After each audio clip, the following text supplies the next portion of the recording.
Hello everyone, I am Sonam Sandhu from miles made easy. And ये जो session है ना, मैं ऐसा नहीं है कि मैं शूट करने के प्लान में थी, but I was checking some essays of my students. ठीक है, so one of the essays by Vikas और एक और स्टूडेंट का एसे आकाश नाम है उनका। सो ये जब मैं एसेज चेक कर रही थी ना, आई गॉट टू नो कि ये एक जो मिस्टेक है ना, ये आप लोग बहुत ज्यादा करते हो। I don't want you guys to commit this mistake, इसीलिए मैं ये आपको आज एक्सप्लेन करने वाली हूँ in this session in detail. So first of all हम यहाँ पे बात करने वाले हैं आइल्स के एसे राइटिंग की। ये जो एसे राइटिंग वाला पार्ट है ये सबके पास आता है, चाहे आप एकेडमिक लर्नर हो चाहे आप जीटी लर्नर हो, you are going to get an essay in the exam. So this video is going to be beneficial for both academic as well as GT learners. तो आपने फर्स्ट ऑफ ऑल करना क्या है, इस चीज को ध्यान से समझो। किस तरीके से हमने ये जो हमारी राइटिंग की प्रॉब्लम है उसे रिमूव करना है, वो मैं आपको बताने वाली हूँ इस सेशन में। बट सबसे पहले समझो कि प्रॉब्लम क्या है। देखो, जब आप एसे लिखते हो, ओवरऑल आपका एसे काफी अच्छा होता है। आप मेरा बैंड्सब्रू मेथड भी यूज कर लेते हो, जो कि कनेक्टर्स के लिए यूज करना होता है। मिनिमम 7-8 कनेक्टर्स हमारे थ्रू आउट द एसे होने चाहिए, तो वो मेथड आप लोग अच्छी तरह यूज कर लेते हो। आपके सेंटेंसेस भी ग्रामेटिकली करेक्ट होते हैं। ठीक है, बट फिर क्या प्रॉब्लम आती है? प्रॉब्लम आती है कि जब आप ऐसे लिखते हो तो अननेसेसरी कॉम्प्लिकेट कर देते हो कुछ सेंटेंसेस को, जिसकी वजह से आपका टास्क रिस्पॉन्स वीक हो जाता है। सो फॉर एग्जाम्पल, एक ही सेंटेंस में 3 से 4 कनेक्टर्स यूज कर दिए, ऑल्दो भी यूज कर दिया, उसके बाद में नॉट ओनली बट ऑल्सो भी यूज कर दिया, उसके बाद भी सेंटेंस को ओवर नहीं कर रहे, वहां पे आप रादर देन यूज कर रहे हो, तो you can not do this. अगर आप ये चीज करते हो, यही same mistake Akash is doing, and because of the same हो क्या रहा है कि आकाश के हर बार टास्क रिस्पॉन्स में स्कोर्स कम आते हैं। मुझे समझ ही नहीं आता कि आकाश ऐसे में लिखना क्या चाह रहे हैं, वो समझाना क्या चाह रहे हैं। Try to understand, examiner is not sitting in front of you, examiner is not your mother neither your father, है ना। तो उन्हें नहीं पता कि आपके माइंड में क्या चल रहा है, वो बस आपको ही पता है कि आपके माइंड में क्या चल रहा है, और वो उन्हें समझ नहीं आ सकता। वो तभी समझ आएगा जब वो आपको पढ़ा रहे हैं रेगुलरली, तो कहीं ना कहीं वो रिलेट कर पाएंगे कि ये स्टूडेंट यही गलतियां बार बार करता है। बट अदरवाइज किसी न्यू पर्सन को, किसी स्ट्रेंजर को नहीं पता चलेगा। तो आप लोगों ने सबसे पहले ध्यान देना है कि चाहे थोड़े सिंपल सेंटेंसेस लिख लो, चाहे कंपाउंड सेंटेंस लिख लो, but whichever sentence, whichever connector you are using, the meaning should be coherent. अगर वो मीनिंग नहीं समझ आ रहा, कितनी ही अच्छी आपकी वोकैबुलरी हो, कितने ही अच्छे कनेक्टर्स यूज करे हो, कितने ही कॉम्प्लेक्स सेंटेंस हो, कितने ही हाई फाई अगर मैं बात करूं आइडियाज हो, कुछ नहीं समझ आने वाला एग्जामिनर को, तो प्लीज फोकस ऑन दिस। आपने क्या करना है, आपने सिंपल या कंपाउंड सेंटेंस यूज कर लेना है, और उसके बेसिस पे आप अपने आइडिया को अच्छी तरह एक्सप्लेन करो। हमेशा जब भी आप ऐसे लिख रहे हो तो फॉलो दिस थिंग, DEEC। सबसे पहले आप टॉपिक को क्या करने वाले हो, डिफाइन करने वाले हो। डी इज डिफाइन, डिफाइन कर दो कि ये टॉपिक है क्या। अगर आप बोल रहे हो कि एयर पोल्यूशन एक मेजर रीजन है बिहाइंड दिस, तो एयर पोल्यूशन को एक्सप्लेन कर दो थोड़ा सा।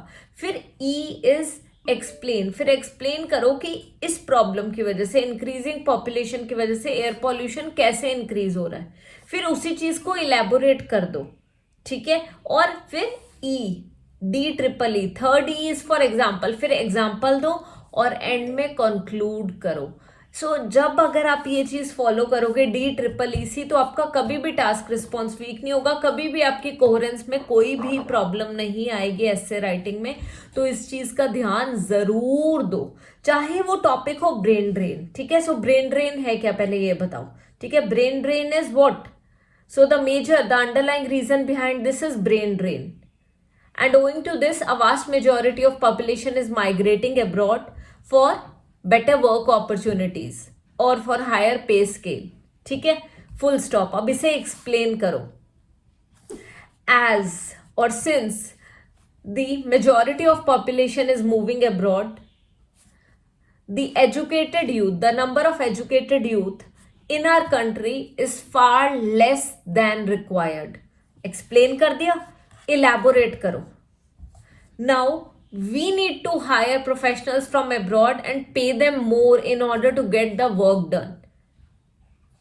फिर उसे और एग्जाम्पलीफाई कर दो, ठीक है. So it has been seen, ठीक है, it has been proven, it has been seen, it has been observed several times that owing to this a country is becoming developing, or owing to this a country is not able to reach a developed state or not able to become a developed nation because of lack of resources as well as lack of educated or lack of, ठीक है, effective, आप कह सकते हो यहाँ पे effective professionals. जो आपको यहाँ पे लग रहा है ना, आइडिया को कनेक्ट करो. ये तो मैं अभी आपके सामने सोच रही हूँ और जो जो मुझे समझ आ रहा है वो मैं आपको बता रही हूँ. एंड में उसे कंक्लूड कर दो. 10 बिकॉज ऑफ माइग्रेशन ऑफ, ठीक है, creamy layer the condition of society is deteriorating. बस इस तरीके से आपने लिखना है. अगर आपके माइंड में ये चल रहा है ना, अभी देखो ये बस मेरे माइंड के आइडियाज हैं. When I am going to frame